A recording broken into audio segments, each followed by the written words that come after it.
ಬ್ರೇಕ್ನ ನಂತರ ರಾಜಮಾರ್ಗ ವಿಶೇಷ ಕಾರ್ಯಕ್ರಮಕ್ಕೆ ಮತ್ತೊಮ್ಮೆ ಸ್ವಾಗತ. ಈಗ ಯಾರಾದರೂ ಸುವರ್ಣ ನ್ಯೂಸ್ನ ಟ್ಯೂನ್ ಮಾಡಿದರೆ ಅವರ ಅವಗಾಹನೆಗೋಸ್ಕರ ಒಂದು ಮಾತನ್ನು ಇಲ್ಲಿ ಹೇಳಲೇಬೇಕಾಗುತ್ತೆ. ರಾಜಕೀಯ ಅಂದರೆ ಬಡವರಿಗಲ್ಲ ಅನ್ನುವಂಥದ್ದು ಹಲವು ಜನರ ನಂಬಿಕೆ. ಕನಿಷ್ಠ 10 ಕೋಟಿ ಇಲ್ಲದೆ ಚುನಾವಣೆ ಮಾಡೋದಕ್ಕಾಗೋದಿಲ್ಲ ಅಂತ ಅನೇಕರು ಮಾತಾಡ್ಕೊಳ್ತಾರೆ. ಅದು ಅಲ್ಲದೆ ನಮ್ಮ ಸಮುದಾಯದ ಮತಗಳಿದ್ದಲ್ಲಿ ಮಾತ್ರ ನಾವು ಚುನಾವಣೆಗಳಲ್ಲಿ ಸ್ಪರ್ಧಿಸಿ ಯಶಸ್ಸು ಸಾಧಿಸೋದಕ್ಕೆ ಸಾಧ್ಯ ಅನ್ನುವಂಥ ಮಾತನ್ನು ಕೂಡ ಹಲವು ಸಲ ನೀವು ಕೇಳಿರ್ತೀರಿ. ಆದರೆ ಇದೆಲ್ಲದಕ್ಕೂ ಅಪವಾದ ಅನ್ನುವಂಥ ಒಬ್ಬ ವ್ಯಕ್ತಿ ಇವತ್ತು ನಮ್ಮ ಜೊತೆಗಿದ್ದಾರೆ. ಪಿ ರಾಜು. ಹುಟ್ಟಿದ್ದು ಶಿವಮೊಗ್ಗ ಜಿಲ್ಲೆ ಸೊರಬ ತಾಲೂಕಿನ ಒಂದು ಸಣ್ಣ ಹಳ್ಳಿಯಲ್ಲಿ. ಆದರೆ ಎಲೆಕ್ಷನ್ ಗೆದ್ದು ಶಾಸಕರಾಗಿದ್ದು ಅದರ ವಿರುದ್ಧ ದಿಕ್ಕಿನಲ್ಲಿರುವಂಥ ಬೆಳಗಾವಿ ಜಿಲ್ಲೆಯ ಕುಡಚಿ ವಿಧಾನಸಭಾ ಕ್ಷೇತ್ರದಲ್ಲಿ ಅಲ್ಲಿ ಸಬ್ ಇನ್ಸ್ಪೆಕ್ಟರ್ ಆಗಿ ಕೆಲಸಕ್ಕೆ ಸೇರಿದಂಥ ಪಿ ರಾಜು ಅಲ್ಲಿನ ಜನರ ವಿಶ್ವಾಸವನ್ನು ಗಳಿಸಿದ್ರು. ಕೊನೆಗೆ ಸಬ್ ಇನ್ಸ್ಪೆಕ್ಟರ್ ಹುದ್ದೆಗೆ ರಾಜೀನಾಮೆ ಕೊಟ್ಟು ರಾಜಕೀಯಕ್ಕಿಳಿಯುವಂಥ ನಿರ್ಧಾರಕ್ಕೆ ಬಂದರು. ರಾಜು ಸರ್, ನಾನು ಆಗಲೇ ಹೇಳಿದೆ ಬ್ರೇಕ್ಗಿಂತ ಮುಂಚೆ, ಒಬ್ಬ ವ್ಯಕ್ತಿ ತೆಗೆದುಕೊಳ್ಳಬಹುದಾದಂಥ ಅತ್ಯಂತ ಕಠಿಣವಾದಂಥ ನಿರ್ಧಾರ ಅದು. ಹೇಗೆ ತಗೊಂಡ್ರಿ ಆ ನಿರ್ಧಾರ? ಇಲ್ಲ, ವ್ಯವಸ್ಥೆಯನ್ನು ನೋಡಿ ಬೈತೀವಿ, ಈ ವ್ಯವಸ್ಥೆ ಸರಿ ಇಲ್ಲ, ಸರಿ ಆಗಬೇಕು, ಬದಲಾಗಬೇಕು ಅಂತ. ಯಾರಾದರೂ ಒಬ್ಬರು ಜವಾಬ್ದಾರಿ ತಗೊಳ್ಳಿಕ್ಕೆ ಮುಂದೆ ಬರಲೇಬೇಕಲ್ಲ. ಆ ಸ್ಥಾನನ ನಾನೇ ಯಾಕೆ ತುಂಬಾರ್ದು? ನಾನು ಒಬ್ಬ ಸಬ್ ಇನ್ಸ್ಪೆಕ್ಟರ್ ಆಗಿ ನಾನು ರಾಜೀನಾಮೆ ಕೊಟ್ಟು 6 ತಿಂಗಳಿಗೆ ನಾನು CPI, ಇನ್ನು ಡೂ ಫಾರ್ DSP ಇರ್ತಿದ್ದೆ, ನಾನು ACP ಇರ್ತಿದ್ದೆ ಈಗ. ಆದರೆ ವ್ಯವಸ್ಥೆ ಜವಾಬ್ದಾರಿ ತಗೊಂಡು ಅದನ್ನು ಬದಲು ಮಾಡಲಿಕ್ಕೆ ಹೆಜ್ಜೆ ಇಡುವಂಥವ್ರು ಯಾರು? ಈ ಕಾರಣಕ್ಕಾಗಿ ಇಲ್ಲ, ಈ ಸಮಾಜಕ್ಕಾಗಿ ಅಂಥದ್ದೊಂದು ಕಠಿಣ ತೀರ್ಮಾನ ಅದು ನನ್ನಿಂದನೇ ಪ್ರಾರಂಭ ಆಗಲಿ ಅಂತ ಹೇಳಿ ನಾನು ಬಂದೆ. ಬಹಳ ಸಹಜ ಇಂಥದ್ದೊಂದು ತೀರ್ಮಾನ ನೀವು ತಗೊಂಡಾಗ ಮನೆಯವರೇನು ಶಬಾಷಪ ಹೋಗ್ಬಾ ಅಂತ ಬೆನ್ನು ಚಪ್ಪರಿಸೋದಿಲ್ಲಲ್ಲ. ಹೆಂಗಿತ್ತು ಮನೆಯವ್ರ ರಿಯಾಕ್ಷನ್? ಎಲ್ಲರೂ ಕಣ್ಣೀರು ಹಾಕಿದರು. ಯಾಕೆಂದರೆ ನನ್ನ ಮಗ ಸಬ್ ಇನ್ಸ್ಪೆಕ್ಟರ್ ಆಗಿದ್ದಾನೆ ಅನ್ನೋದೇ ದೊಡ್ಡ ಕನಸು.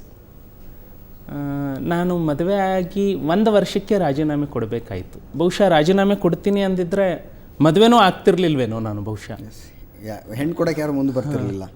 ಒಪ್ಕೊಳ್ತೀನಿ. ನನ್ನ ಹೆಂಡತಿ ಕಣ್ಣೀರು ಹಾಕಿದ್ಲು. ಬೇಡ, ದೇವರು ಅಂತೂ ತನ್ನ ಕೊಟ್ಟಿದ್ದಾನೆ, ಅದನ್ನು ಕಾಲಿಂದ ಒದ್ದು ಹೋಗೋದು ಬೇಡ ಅಂತ ಹೇಳಿದ್ದು. ಆದರೂ ಕೊನೆಗೆ ಎಲ್ಲರೂ ಸೇರಿ, ನನ್ನ ತಂದೆ ತಾಯಿ, ನನ್ನ ಹೆಂಡತಿ ಎಲ್ಲರೂ ಸೇರಿ, ನಮಗೆ ಇಷ್ಟ ಇಲ್ಲ, ಆದರೆ ನಾವು ಇವತ್ತು ನಿನಗೆ ಒಪ್ಪಿಗೆ ಕೊಡಲಿಲ್ಲ ಅಂದರೆ ನೀನು ಲೈಫ್ ಲಾಂಗ್ ಸಫರ್ ಆಗ್ತೀಯ, ಆ ಅಪವಾದ ನಮ್ಮ ಮೇಲೆ ಬರೋದು ಬೇಡ, ಕಷ್ಟ ಬರಲಿ ಸುಖ ಬರಲಿ ಎಲ್ಲರೂ ಹಂಚ್ಕೊಳ್ಳೋಣ ಅಂತ ಹೇಳಿ ಎಲ್ಲರೂ ಸೇರಿ ತೀರ್ಮಾನಕ್ಕೆ ಬಂದರು. ನನ್ನ ಬಿಟ್ಟುಕೊಟ್ರು, ಸಮಾಜಕ್ಕಾಗಿ ನನ್ನ ಬಿಟ್ಟುಕೊಟ್ರು. ಎಸ್, ಭಾಳ ಒಳ್ಳೆ ಮಾತನ್ನು ಹೇಳಿದ್ರಿ ನೀವು, ಸಮಾಜಕ್ಕಾಗಿ ನನ್ನನ್ನು ಬಿಟ್ಟುಕೊಟ್ರು ಅನ್ನುವಂಥದ್ದು. ಆದರೆ ನನ್ನ ಪ್ರಕಾರ ನಿಮ್ಮ ರಾಜೀನಾಮೆ ಅನ್ನೋದು ಆ ಕ್ಷಣದ ನಿರ್ಧಾರ ಅಂತೂ ಆಗಿರಲಿಲ್ಲ. ತುಂಬ ಯೋಚನೆ ಮಾಡಿರ್ತೀರಿ. ಆ ಯೋಚನೆಯಲ್ಲಿ ಕುಡಚಿ ವಿಧಾನಸಭಾ ಕ್ಷೇತ್ರ, ಇಲ್ಲಿ ಇಷ್ಟು ಮತಗಳು, ನಾನು ಈ ರೀತಿಯಾಗಿ ರಾಜಕೀಯ ಪ್ರವೇಶ ಮಾಡಬೇಕು ಅಂಥದ್ದೇನಾದ್ರು ಪ್ಲ್ಯಾನ್ಗಳಿತ್ತ? ಯಾವ ರೀತಿ ಆ ಪ್ಲ್ಯಾನ್ ಇತ್ತು. ಮೊದಲನೇದಾಗಿ ರಾಜೀನಾಮೆ ಕೊಡೋದಕ್ಕೆ ಮುಂಚೆ ಅಲ್ಲಿ ಯುವಕರ ಸಂಪರ್ಕದಲ್ಲಿ ಬಹಳ ಇದ್ದೆ. ಅವರಿಗೆ ಒಂದು ಆರ್ಗನೈಸ್ ಮಾಡಲಿಕ್ಕೆ ಪ್ರಯತ್ನ ಮಾಡಿದೆ. ನನಗೆ ದಾವಣಗೆರೆಗೆ ಟ್ರಾನ್ಸ್ಫರ್ ಆಯಿತು. ನಾನು ದಾವಣಗೆರೆಗೆ ಹೋಗ್ತಾ ಇದ್ದೆ.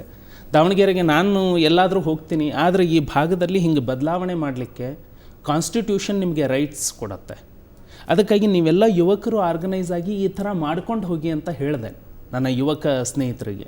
ಅವಾಗ ಅವ್ರು ಹೇಳಿದರು, ಸರ್, ನಾವು ಇದನ್ನು ಮಾಡಿದರೆ ರಾತ್ರಿನೇ ನಮ್ಮ ಮನೆ ಮೇಲೆ ಕಲ್ಲು ಬೀಳ್ತವೆ, ನಾವು ಮಾಡಲಿಕ್ಕೆ ಸಾಧ್ಯ ಇಲ್ಲ ಅಂತ. ಆವಾಗ ಸರಿ, ಮತ್ತು ಅನಿವಾರ್ಯತೆ ಆಯಿತು ನಾನು ತೀರ್ಮಾನ ತಗೊಳ್ಳೋದಕ್ಕೆ. ನಾನು ಅಂದ್ಕೊಂಡೆ, ರಾಜಕೀಯ ಅಂತ ಹೇಳಿದರೆ ಎಲ್ಲರೂ ಹೇಗೆ ಮಾಡ್ತಾರೆ.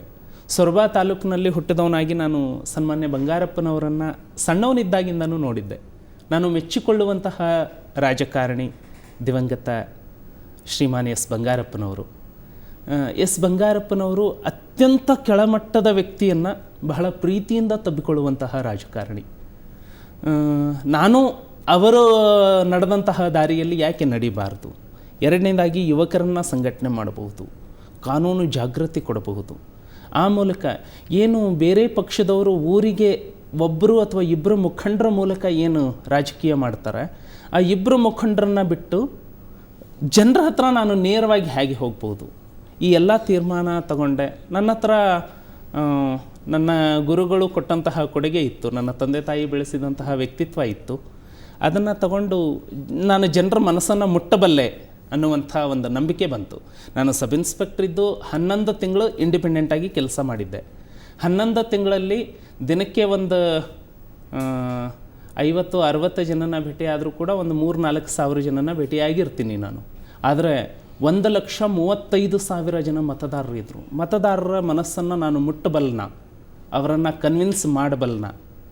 ನನಗೆ ನಂಬಿಕೆ ಇತ್ತು, ನಾನು ಹೋಗ್ತೀನಿ, ನಾನು ಮುಟ್ಟುತ್ತೇನೆ, ಜನರಿಗೆ ನನಗೆ ಮತ ಹಾಕಲಿ ಬಿಡಲಿ, ಆದರೆ ಪಿ ರಾಜೀವ್ನ ವ್ಯಕ್ತಿತ್ವ ಎಂಥದ್ದು ಅಂತ ಜನರ ಮನಸ್ಸಿಗೆ ಮುಟ್ಟಿಸ್ಬೇಕು.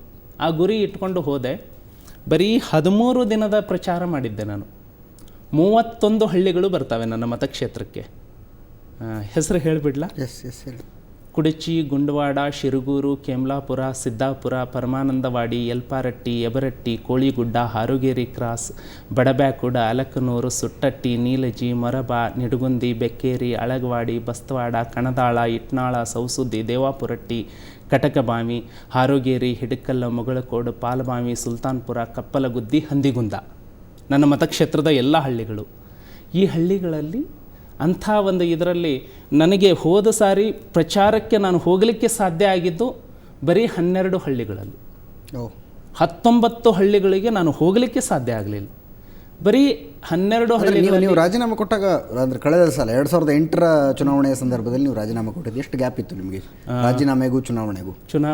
ಒಂದು 20-25 ದಿನಗಳ ಗ್ಯಾಪ್ ಇತ್ತು.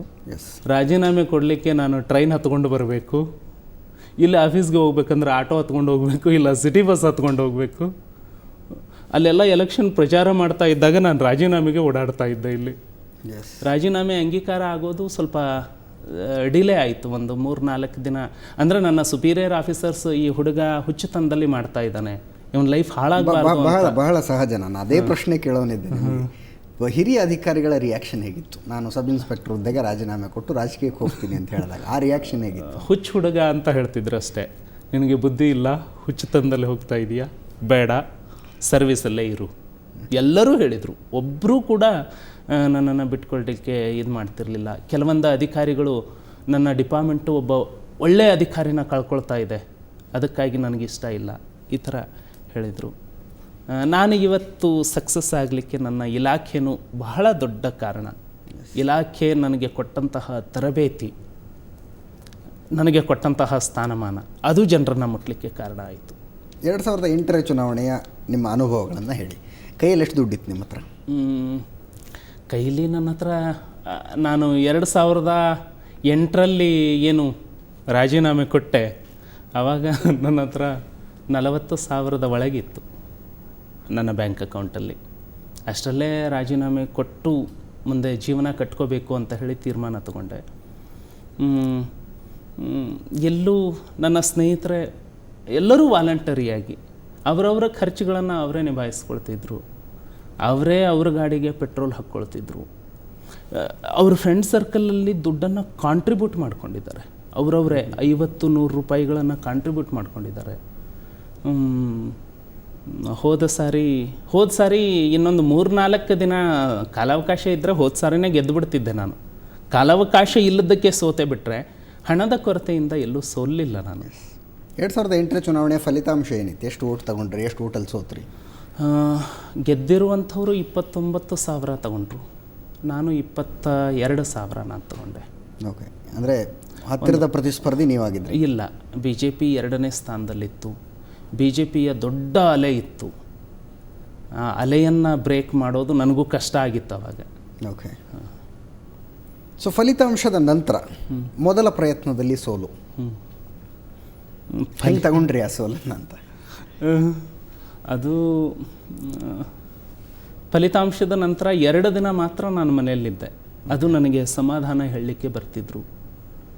ಆಮೇಲೆ ನನ್ನ ಮೇಲೆ ಜನ ನಿರೀಕ್ಷೆ, ನಂಬಿಕೆ, ನನ್ನ ಫ್ಯಾಮಿಲಿ ಮೆಂಬರ್ಸು, ನನ್ನ ತಂದೆ ತಾಯಿಯವರು, ಅವ್ರ ಮುಂದೆ ನಾನು ಎದೆಗುಂದಿದ್ದೀನಿ ಅಂತ ಯಾವ ಕಾರಣಕ್ಕೂ ತೋರಿಸ್ಬಾರ್ದು ನಾನು. ಇಲ್ಲ, ನನ್ನ ಮಗ ಇನ್ನೂ ಧೈರ್ಯದಲ್ಲೇ ಇದ್ದಾನೆ, ನನ್ನ ಗಂಡ ಇನ್ನೂ ಧೈರ್ಯದಲ್ಲೇ ಇದ್ದಾನೆ ಅನ್ನೋ ನಂಬಿಕೆಯಲ್ಲೇ ಅವ್ರು ಬದುಕಬೇಕು. ಅದಕ್ಕೆ ನಾನು ಯಾವುದೇ ಆತಂಕ ಒಳಗಡೆ ಇದ್ದರೂ ಕೂಡ ಹೊರಗಡೆ ತೋರಿಸ್ಲಿಲ್ಲ. ನಾವು ಏನೇ ಸಿದ್ಧಾಂತಗಳನ್ನು ಮಾತಾಡಿದರೂ ಕೂಡ 3 ಗಂಟೆಗೆ ಒಂದು ಸಾರಿ ಹಸಿವಾಗತ್ತಲ್ಲ, ಆವಾಗ ಊಟ ಮಾಡಲೇಬೇಕು. ಆ ಲೈಫನ್ನು ಅಷ್ಟು ಮ್ಯಾನೇಜ್ ಮಾಡಲೇಬೇಕು ನಾವು. ಅದರ ಮಧ್ಯದಲ್ಲಿ ಹೀಗೆ 2 ದಿನ ಮಾತ್ರ ಕೂತಿದ್ದೆ ನಾನು ಮನೆಯಲ್ಲಿ. 3ನೇ ದಿನದಿಂದ ಈ ಚುನಾವಣೆಯವರೆಗೂ ಅವರೇಜ್ ಒಂದು ದಿನಕ್ಕೆ 200 ಕಿಲೋಮೀಟ್ರ್ ಓಡಾಡಿದ್ದೀನಿ. ಅಂದರೆ 5 ವರ್ಷಗಳ ಕಾಲ. 5 ವರ್ಷದವರೆಗೆ. ಅಂದರೆ ಒಂದು ನಾರ್ಮಲ್ ನೋಷನ್ ಏನಿರುತ್ತೆ, ಚುನಾವಣೆ ಹತ್ರ ಬಂದಾಗ ನಮ್ಮ ಮನೆ ಹತ್ರ ರಾಜಕಾರಣಿಗಳು ಬರ್ತಾರೆ ಅಂತ ಅನ್ನುವಂಥ ನೋಷನನ್ನು ನೀವು ತೆಗೆದುಹಾಕಿದೆ. ಎಸ್. ಒಂದು ಸಣ್ಣ ಬ್ರೇಕ್ನ ಸಮಯ ಆಗಿದೆ. ನಿಜವಾಗ್ಲೂ ಒಬ್ಬ ರಾಜಕಾರಣಿ ಒಂದು ಚುನಾವಣೆಗೆ ಹೇಗೆ ಪ್ರಿಪೇರ್ ಆಗಬೇಕು, ಅದರಲ್ಲೂ ಪಿ ರಾಜು ಫುಲ್ ಫ್ಲೆಡ್ಜ್ ರಾಜಕಾರಣಿ ಖಂಡಿತವಾಗಿಯೂ ಅಲ್ಲ. ಅಂದರೆ ರಾಜಕಾರಣ ಅನ್ನುವಂಥದ್ದು ಇವರ ರಕ್ತದಲ್ಲಿರುವಂಥದ್ದಲ್ಲ, ಇವರ ವ್ಯಕ್ತಿತ್ವದಲ್ಲಿರುವಂಥದ್ದಲ್ಲ. ಆ ಕ್ಷಣದ ಸಮಸ್ಯೆಗಳಿಗೆ ಸ್ಪಂದಿಸೋದಕ್ಕೋಸ್ಕರ ರಾಜಕಾರಣಕ್ಕೆ ಬಂದಂಥ ವ್ಯಕ್ತಿ 5 ವರ್ಷಗಳ ಕಾಲ ಹೇಗೆ ತಮ್ಮ ಹೋರಾಟವನ್ನು ಮುಂದುವರಿಸಿದ್ರು, ಆ ಸಂದರ್ಭದಲ್ಲಿ ಮನೆಯವರ ಬೆಂಬಲ ಹೇಗಿತ್ತು, ಮನೆ ಹೇಗೆ ನಡೀತು, ಇಂಥ 10 ಹಲವು ಕುತೂಹಲದ ಪ್ರಶ್ನೆಗಳು ನಿಮ್ಮಲ್ಲೂ ಇರಬಹುದು. ಆ ಪ್ರಶ್ನೆಗಳನ್ನು ನಾನು ರಾಜು ಹತ್ರ ಕೇಳ್ತೀನಿ. ಅದಕ್ಕಿಂತ ಮುಂಚೆ ಒಂದು ಸಣ್ಣ ಬ್ರೇಕ್.